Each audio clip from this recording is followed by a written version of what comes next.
नमस्कार, मैं आपके साथ निधि सिंह। रुक करते हैं बड़ी खबरों की ओर।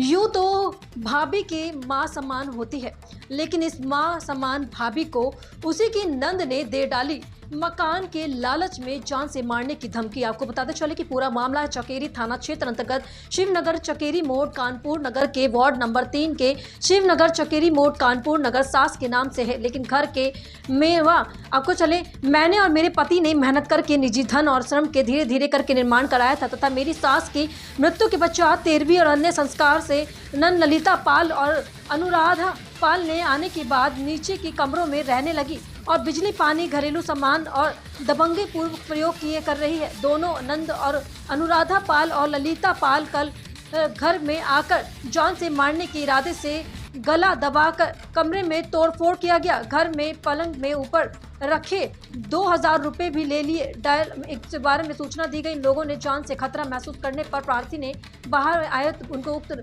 गेट में घर से बाहर कर दिया गया। गाली गलौज करके डराया गया, धमकाया।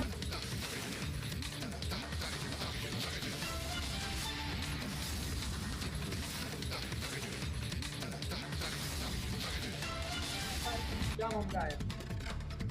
मामला हमारा पारिवारिक ही है। हम लोगों ने जिन नंदों पर इतना विश्वास किया कि वो हमारे साथ रहेंगे, हमारे 25 मार्च को हमारी सास से गुजर जाने के बाद अब वही हमें हमारे ही घर से बेदखल कर देंगे। हमारी सास को गुजरने के बाद हमारी मछली ननद घर में घुस आई, जबकि हम मम्मी हमें रहने को बोल के गई हम यहीं रहेंगे, जबकि उनका खुद का भी बेटा है। बट छोटी ननद अनुराधा हालदार वो उनका साथ दे रही है। शनिवार रात को घर में घुसकर उसने हमसे मारपीट की, मेरा घर का सामान तोड़ फोड़ करने लगी।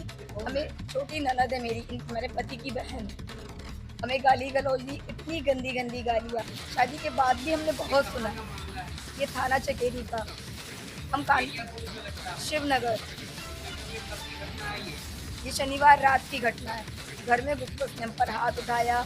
मम्मी के जो दस्तावेज थे घर के वो मांग रहे, जबकि वो दस्तावेज तो हमारे पास है भी नहीं। हमने बड़ी मेहनत से वो घर बनवाया है। बस हम यही दुआ करते मेरा घर मत छीनो।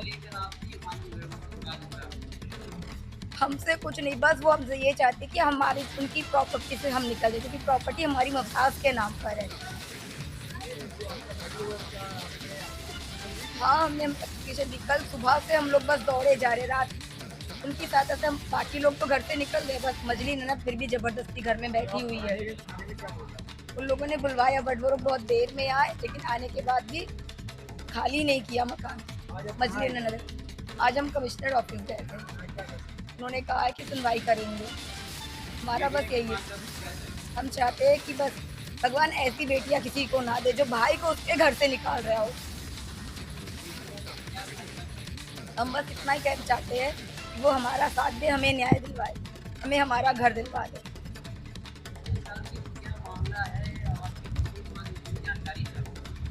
ऐसा है, इनकी जो सास है वो मेरी सगी मौसी है और दिनांक 25/3/24 को उनका देहांत होता है। ये बात सही है कि वो लैंड जो है मेरी मौसी के नाम से है, लेकिन उस लैंड पर जो निर्माण करवाया है ये मेरे भाई ने ही करवाया, संतोष का। इतना भी टॉप क्लास का मकान नहीं उन्होंने बनाया, लेकिन जो गरीबियत से उन्होंने मकान बनाया रहने लायक है। कुल 4 कमरे, लैट्रिन, बाथरूम, किचन बना, क्योंकि ये 167 वर्ग गज का है, लेकिन उसमें आधा बनाया आधा नहीं बनाया। हाँ, ये परिवार। अब समस्या ये है कि मौसी के जीवन काल में इन लोगों ने कभी किसी प्रकार से इस तरीके की हरकत नहीं की, तो मौसी को विश्वास था कि आगे भी इन लोग का ऐसा बना रहेगा। लेकिन मौसी के एक्सपायर होने के 3 से 4 दिन पे ही पता चला पीड़िता के अनुसार कि उन लोग ने मौसी की अलमारी से सोने का चैन और कान के जो सोने का होता है वो उन लोगों ने गायब कर दिया। तो अब देखिए, मीडिया से हम यही चाहते हैं कि जैसे कि उन लोग अपने मकान पर रह रहे थे, अपने मकान पर रहे, पुलिस इनकी पूरी मदद करे। भाई इन लोगों ने यदि कोई मेहनत से मकान बनाया था, तो यदि वो चाहते हैं कि मकान का बंटवारा कोर्ट से होना चाहिए तो होना चाहिए। ये लीगल बातें कह रहे हैं, ज़बरदस्ती गुंडई करके कोई काम करना सही नहीं है।